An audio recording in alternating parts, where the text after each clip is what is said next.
New York நகரில் அமைந்திருந்த உலக வர்த்தக மையமான இரட்டை கோபுரங்கள் அன்றுதான் தகர்க்கப்பட்டன. அப்போதுதான் உலகின் பல்வேறு நாடுகளைச் சேர்ந்த மக்கள் அந்த பெயரை முதன்முறையாக கேள்விப்பட்டனர். அந்த பெயர் ஒசாமா பின் லேடன். உலகிலேயே தங்களுடையதான் பாதுகாப்பான வாழ்க்கை என்ற எண்ணம் உடைந்து விழுந்த அமெரிக்க மக்களும் அந்த பெயரை அப்போதுதான் முதலில் கேள்விப்பட்டனர்.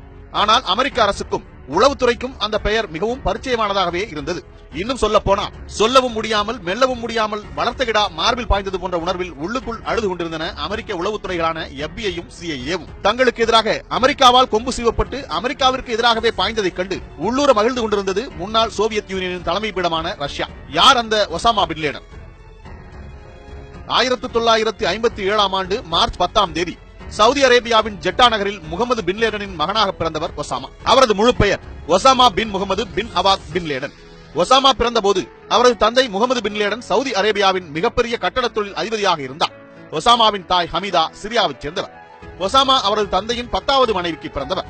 முகமது பின் லேடனுக்கு மொத்தம் 54 குழந்தைகள். ஒசாமா அதில் 17வது குழந்தை. ஒசாமா பிறந்த சில நாட்களுக்குள்ளாகவே அவரது தாய் ஹமீதாவை முகமது பின் லேடன் விவாகரத்து செய்துவிட்டார். முகமது பின் லேடன் தெற்கு ஏமனில் உள்ள ஹட்ராமவுத் என்ற நகரைச் சேர்ந்தவர். 1930களில் சவுதி வந்த அவர் ஜெட்டா துறைமுகத்தில் சுமை தூக்கும் தொழிலாளியாக இருந்தார். படிப்படியாக உயர்ந்த அவர் கட்டட தொழிலின் அதிபதியாக உயர்ந்தார். சவுதி அரச குடும்பத்தினருக்கு தேவையான அரண்மனை ஒன்றை குறைந்த செலவில் கட்டித்தரவே அரச குடும்பத்தினருடன் நெருக்கமானார். அரச குடும்பத்தில் பதவி தொடர்பான பிரச்சனை வந்தபோது அதில் தலையிட்டு பிரச்சனையை தீர்க்கும் அளவிற்கு முகமது பின் லேடனுக்கு செல்வாக்கு இருந்தது. அது எந்த அளவிற்கு இருந்ததென்றால் சவுதி அரசின் கீழ் கட்டப்படும் அனைத்து கட்டடப் பணிகளும் அவருடைய நிறுவனத்திற்குத்தான் தரப்பட வேண்டும் என்று சவுதி அரசு சட்டமே இயற்றியது. ஒரு கட்டத்தில் சவுதி அரசின் பொதுப்பணித்துறை அமைச்சராகவும் முகமது பின் லேடன் நியமிக்கப்பட்டார்.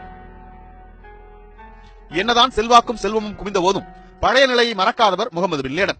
தான் போர்ட்டராக இருந்தபோது பயன்படுத்திய தோல் பையை கடைசி வரை தன் மாளிகையில் வைத்து பராமரித்தார். முகமது பின் லேடன் தன் குழந்தைகள் அனைவரையும் இஸ்லாமிய மார்க்கப்பற்றோடு வளர்க்க வேண்டும் என்பதனை நோக்கமாக கொண்டிருந்தார். அதன்படி தினந்தோறும் பின்பற்ற வேண்டிய நெறிமுறைகளை வகுத்து அதன்படி தன் குழந்தைகளை வளர்த்து வந்தார். இந்த கட்டுப்பாடுகளுக்கு பழகிய பின் லேடன் தன் இளமை காலம் முதல் வளர்ந்து வந்தார்.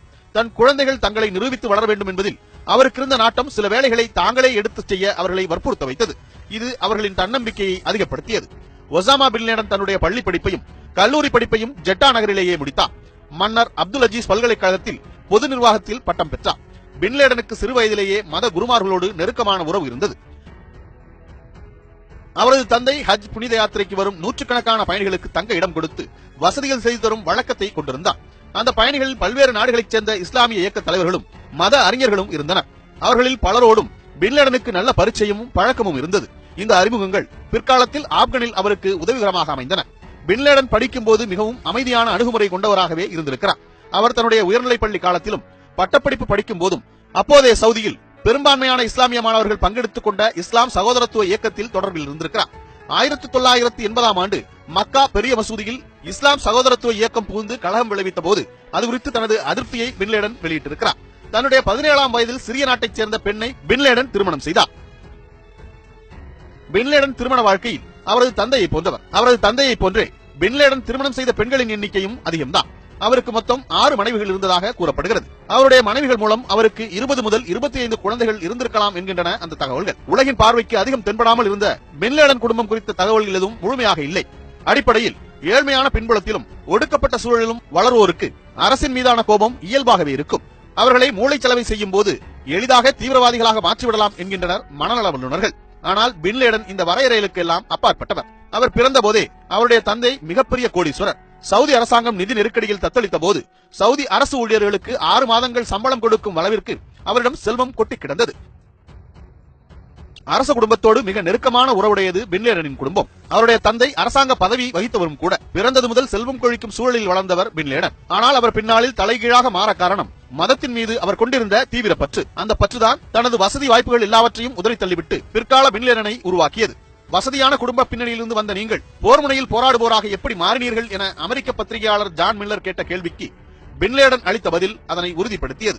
அவர் அளித்த பதில் இதுதான்: உங்களால் இதனை புரிந்து கொள்ள முடியாதுதான். அதிலும் இஸ்லாத்தை பற்றி தெரியாதவர்களுக்கு இதை பற்றி தெரிந்திருக்காதுதான். அல்லாஹ் எங்களை படைத்திருப்பது அவரை தொழுவதற்குத்தான். அவர்தான் எங்களை படைத்தவர். இந்த மார்க்கத்தை எங்களுக்கு காண்பித்தவர். புனித போர் செய்து இந்த மார்க்கத்தை எல்லோரையும் ஏற்றுக்கொள்ள செய்வதே எங்கள் நோக்கம். ஏழை பணக்காரர் வித்தியாசம் இல்லாமல் அனைவரும் இந்த அறைகூவலை ஏற்றுக்கொள்ள வேண்டும் என்பதுதான் எங்களுடைய விருப்பம். 1979 ஆண்டு டிசம்பர் 25 சோவியத் யூனியன் ஆப்கன் மீது படையெடுத்தது. ஆப்கனில் ஆட்சியில் இருந்த ஹபிசுல்லா அமீன் தங்களுக்கு சாதகமாக இருக்க மாட்டார் என்பதாலும் அதனால் அந்த பிராந்தியத்தில் தங்கள் செல்வாக்கு சரியும் என்பதால் ஆப்கன் மீது படையெடுத்தது சோவியத் யூனியன். உள்ளுக்குள் எல்லையை விரிவுபடுத்தும் நோக்கமும் இருந்ததில் ஆச்சரியமில்லை. அடுத்த 2 நாட்களில், அதாவது டிசம்பர் 27ஆம் தேதி அதிபர் ஹபிசுல்லா அமீன் கொல்லப்பட்டார். ஆப்கன் அவரிடமிருந்து விடுதலை அடைந்ததாக அறிவிக்கப்பட்டது. பாபரா கர்மல் என்பவர் ஆப்கன் அதிபராக அறிவிக்கப்பட்டார். அவர் சோவியத் யூனியனிடமிருந்து ராணுவ ரீதியான உதவியை பெற விரும்புவதாக அறிவித்தார். சிவப்பு காய்க்கு பின்னால் கருப்பு காய் போவது ஆட்டத்தின் இயல்பு.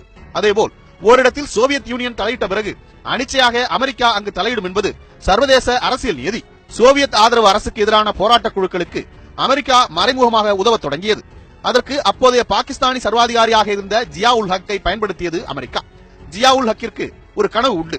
உலகின் இஸ்லாமிய நாடுகளை எல்லாம் ஒரு கூட்டமைப்பாக மாற்றி அதற்கு பாகிஸ்தானை தலைமையிடமாக மாற்ற வேண்டும் என்பதுதான் அந்த கனவு. அதாவது இஸ்லாமிய நாடுகளின் கூட்டமைப்பிற்கு தான் தலைவராக வேண்டும் என்ற எண்ணம் அவருக்கு நெடுநாட்களாகவே இருந்தது. ஆப்கனை சோவியத் ஆக்கிரமித்திருந்தது அவரது கனவுகளுக்கு இடைஞ்சலாக இருந்தது. அமெரிக்காவிற்கோ ஆப்கன் மீதான சோவியத் ஆக்கிரமிப்பை நேரடியாக எதிர்க்க முடியவில்லை. இஸ்லாமிய நாடுகள் மொத்தமாக சோவியத்தை எதிர்ப்பது போன்ற தோற்றத்தை உருவாக்க முனைந்தது. அதற்கு இஸ்லாமிய நாடுகளின் ஒருங்கிணைப்பு அமெரிக்காவிற்கு தேவையாக இருக்கவே ஜியா உல் ஹக்கை அமெரிக்கா ஆதரித்தது. அதாவது ஜியா உல் ஹக் என்ற முகமூடியின் வழியே ஆப்கன் போராட்ட குழுக்களை ஆதரித்தது.